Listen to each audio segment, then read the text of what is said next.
काशी विश्वनाथ मंदिर से आ रही मंगला आरती की ध्वनियों और घंटियों के मधुर संगीत। ब्रह्म मुहूर्त के इस आरती से भगवान शिव को जागृत किया जाता है और इन्हीं ध्वनियों को सुनकर आदिकाल से जागता रहा है ये संपूर्ण काशी। हर हर महादेव।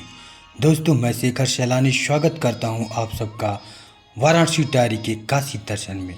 तो आइए ना, मैं और आप संपूर्ण काशी का दर्शन करते हैं। हम अपनी काशी की यात्रा प्रारंभ करते हैं। ये वही कॉरिडोर है जिसे 2019 में हमारे प्राइम मिनिस्टर श्री नरेंद्र मोदी जी ने इसका उद्घाटन करवाया था। सन 1780 में इंदौर की महारानी अहिल्याबाई होलकर जी ने काशी विश्वनाथ जी की इस मंदिर का निर्माण करवाया था। दोस्तों, इस मंदिर परिसर में शिव भक्तों के लिए पहले से अब बहुत सी सुविधाएं हो गई हैं। फ्री लॉकर, जहां आप आकर बैग फ़ोन जमा कर सकते हैं। मंदिर परिसर के अंदर ही प्रसाद भी ले सकते हैं। भक्तों, अब इस मंदिर के अंदर हम प्रवेश कर चुके हैं। सोने से लिपटा हुआ बाबा विश्वनाथ जी का मंदिर देखकर होश उड़ जाते हैं। क्या आप मेरे साथ जय जयकारा लगाएंगे? हर हर महादेव। आइए हम सब मिलकर बाबा के चरणों में प्रणाम करते हैं। बम बम भोले। भोलेनाथ के 12 ज्योतिर्लिंगों में से काशी विश्वनाथ जी 7वें ज्योतिर्लिंग है। इस ज्योतिर्लिंग में शिव और शक्ति दोनों ही विराजमान हैं। मंदिर के गर्भगृह में 37 किलो सोना लगा हुआ है। बाबा काशी विश्वनाथ जी का शिवलिंग 60 सेंटीमीटर है। भक्तों, शिव के बिना काशी की कल्पना अधूरी है। उन्हें यहाँ विश्वेश्वर या विश्वनाथ कहा गया है, संपूर्ण विश्व के ईश्वर। दोस्तों, विश्वनाथ मंदिर एक आयताकार अहाते के केंद्र में स्थापित है। भगवान शिव की स्तुति के लिए दिन में अलग अलग समय पर 5 बार दिव्य आरतियाँ की जाती है। ब्रह्म मुहूर्त 3 बजे सुबह मंगला आरती, मध्याह्न भोज आरती, सुबह 11:30 बजे सप्तऋषि आरती, शाम 7:30 बजे श्रृंगार आरती, रात्रि 9 बजे शयन आरती, रात्रि 10:30 बजे। काशी के इस प्रांगण में कई देवी देवताओं के मंदिर हैं। इनमें हर एक देवी देवताओं के अपनी अपनी अलग महत्ता है। दोस्तों, ये है Manikarnika ghat, the burning ghat of Varanasi. दोस्तों, अब जिस स्थान पर मैं आप सभी को लेकर आया हूँ, ये काशी का सबसे रहस्यमयी स्थान है। ये काशी का मणिकर्णिका घाट है, जहाँ पर लाशों के जलने का सिलसिला कभी खत्म नहीं होता। इसी कारण इसको महाश्मशान नाम से भी जाना जाता है। इस घाट की गणना काशी के पंच तीर्थों में की जाती है। मणिकर्णिका घाट पर स्थित भवनों का निर्माण पेशवा बाजीराव और अहिल्याबाई होलकर ने करवाया था। हिंदुओं के लिए इस घाट को सबसे पवित्र माना जाता है। बताया जाता है कि मणिकर्णिका घाट को भगवान शिव अनंत शांति का वरदान दिए हैं। दोस्तों, यहाँ पहुंचकर ही जीवन की असलियत के बारे में पता चलता है। मान्यता यह भी है कि माता पार्वती और भगवान शिव के स्नान के लिए विष्णु जी ने एक कुंड का निर्माण करवाया था, जिसे लोग मणिकर्णिका कुंड के नाम से जानते हैं। एक मान्यता के अनुसार माता पार्वती जी का कर्णफूल यहाँ कुंडल में गिर गया, जिसे भगवान शिव ने ढूंढने का कार्य किया, जिस कारण इस घाट का नाम मणिकर्णिका घाट पड़ा। एक दूसरी मान्यता के अनुसार भगवान शंकर जी द्वारा माता सती के पार्थिव शरीर का अग्नि संस्कार किया गया, जिस कारण इसे महाश्मशान भी कहते हैं। यहाँ भगवान शिव आने वाले मृत शरीर के कानों में तारक मंत्र यानी राम नाम का उपदेश देते हैं एवं मोक्ष प्रदान करते हैं। पौराणिक कथाओं के अनुसार एक बार माता पार्वती यहाँ पर स्नान करने के लिए आई थीं और उनके कानों के कुंडल यहाँ पर गिर गए थे। उस समय वहाँ पर 7 ब्राह्मण उपस्थित थे। भगवान ने उन सभी को कानों के कुंडल खोजने के लिए कहा। उन्हें कुंडल मिल तो गए, लेकिन उन्होंने महादेव से कहा, हमें नहीं मिले हैं। ये बात सुनकर महादेव को अत्यंत क्रोध आया और उन सभी को श्राप दे दिया और जाओ, तुम चंडाल बन जाओ और लोगों को जलाने का कार्य संभालो।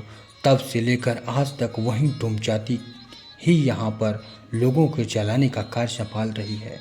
मान्यता है कि आज भी चीतों को पहली 5 लकड़ियाँ डोम राजा ही देता है। भक्तों, इस मणिकर्णिका घाट पर स्वयं देवों के देव महादेव ही इसका देख रेख करते हैं और उनके हाथों के द्वारा ही ज्योति प्रज्वलित की गई थी। उसी से ही चिताओं को मुख्य अग्नि दी जाती है। भक्तों, यहाँ आने से लोभ मोह माया सब खत्म हो जाता है, क्योंकि हमारी आंखों के सामने सबको राख होते हुए हमने देखा है। दोस्तों, सबसे अमेजिंग मंदिर रत्नेश्वर महादेव मंदिर, जो काशी करवट के नाम से प्रसिद्ध है। काशी करवट की ऊंचाई 74 फीट की है और नाग शिखर वास्तुकला शैली के आधार पर बनी ये मंदिर पर्यटकों को अपनी तरफ काफ़ी आकर्षित करती है। इस मंदिर में मानसून के दिनों में पूजा नहीं होती, क्योंकि यह मंदिर श्रापित हो चुकी है। एक कहानी के अनुसार इंदौर की महारानी अहिल्या देवी की एक सेविका रत्नाबाई ने मंदिर का निर्माण करवाया था और अपने ही नाम पर रत्नेश्वर मंदिर का नाम रखा। उनकी आर्थिक स्थिति उतनी अच्छी न होने की वजह से उन्होंने मंदिर का कार्य पूरा न कर सकी और शिखर का कार्य अधूरा छोड़ दिया, और इस वजह से इसकी नींव भी उतनी मजबूत न थी और यह मंदिर एक तरफ झुकी हुई है।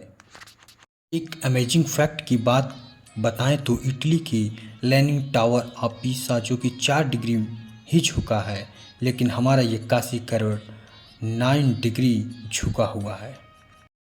रत्नेश्वर महादेव मंदिर, जो कि 6 माह जल में डूबा होता है और 6 माह जल से बाहर। ये मंदिर स्थापित होने की वजह से इस मंदिर में हर समय पूजा नहीं होती है। हर हर महादेव। दोस्तों, मैं आप सबको लेकर चल रहा हूँ मणिकेश्वर महादेव, काशी में श्री भगवान विष्णु द्वारा स्थापित शिवलिंग।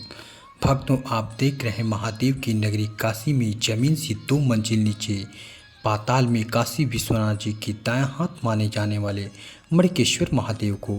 भक्तों, जैसा कि हमने आपको बताया कि मणिकेश्वर जी 2 मंजिल नीचे विराजमान हैं, जिनके दर्शन के लिए 2 मंजिल नीचे जाने होंगे।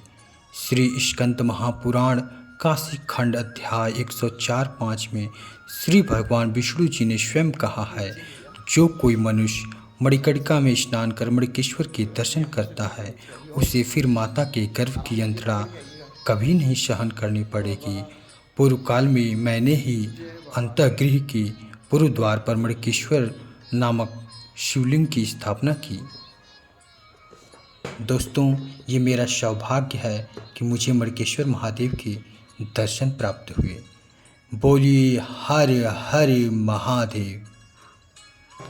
ओम नमः शिवाय, ओम नमः शिवाय। बोलो पार्वती पते हर हर महादेव। दोस्तों, काशी की गलियों में आपको एक अलग ही सुकून मिलेगा, जहाँ पर रंग बिरंगी पेंटिंगें मिलेंगी।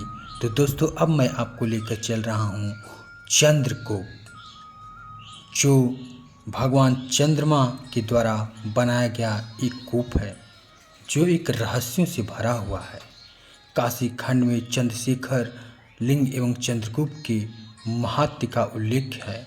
पौराणिक कथा के अनुसार स्वयं चंद्रमा ने भगवान शिव को प्रसन्न करने के लिए काशी में अपने नाम के शिवलिंग को स्थापित कर अनेकों वर्षों तक तपस्या करते रहे एवं इसी तपस्या के दौरान भगवान चंद्र ने अमृतोद कूप की स्थापना की। इसके जल को पाने से मनुष्य अज्ञानता से छुटकारा पा जाता है। भगवान चंद्रमा की तपस्या से प्रसन्न होकर भगवान शिव ने चंद्रमा को जलबीज औषधि एवं ब्राह्मणों का राजा बनाया। चंद्रमा के एक कला अंश को अपने मस्तक पर धारण किया। दोस्तों, इस कुएं के रहस्य की बात करें तो मान्यता यह है कि यदि कोई व्यक्ति इस कुएं के जल में देखे और अपनी परछाई देखे तो उसकी आयु लंबी होती है, लेकिन अगर किसी को कुएं के अंदर अपनी परछाई न दिखे तो उसकी मृत्यु 6 महीने के अंदर हो सकती है। मान्यता यह भी है कि ऐसे व्यक्ति को अपनी मृत्यु का आभास उसी क्षण हो जाता है। एक और बात जो इस कुएं को खास बनाती है वह है मणिकेश्वर घाट से इसका संबंध। पुजारी कहते हैं कि इस कुएं के भीतर एक सुरंग है जो सीधे मणिकर्णिका घाट से जुड़ा हुआ है। काशी में स्थित सिद्धेश्वरी माता सब कार्यों को सिद्ध करती हैं, जो नौ दुर्गा माँ में नौवीं दुर्गा हैं। इस स्थान को विश्व का प्राचीन स्थान माना जाता है। इन्हें स्वयंभू माँ कहा जाता है। माना जाता है जब माँ गंगा नहीं थी तब से यह धरा है और इस पर सिद्धेश्वरी माँ विराजमान है। माँ की जिन पर कृपा होती है वहीं लोग यहाँ पहुँच पाते हैं, वरना दोस्तों वाराणसी तो बहुत से भक्त आते हैं, पर इन पवित्र स्थानों पर बहुत कम लोग ही आ पाते हैं। तो दोस्तों अभी काशी दर्शन खत्म नहीं हुआ है, हम फिर मिलेंगे एक नए ब्लॉग के साथ। तब तक बनारसी पान का हम मज़ा लेते हैं और आप भी आइए और बनारसी पान का आनंद उठाइए और मुंह में पान घोलते हुए काशी के दर्शन करिए। हर हर महादेव।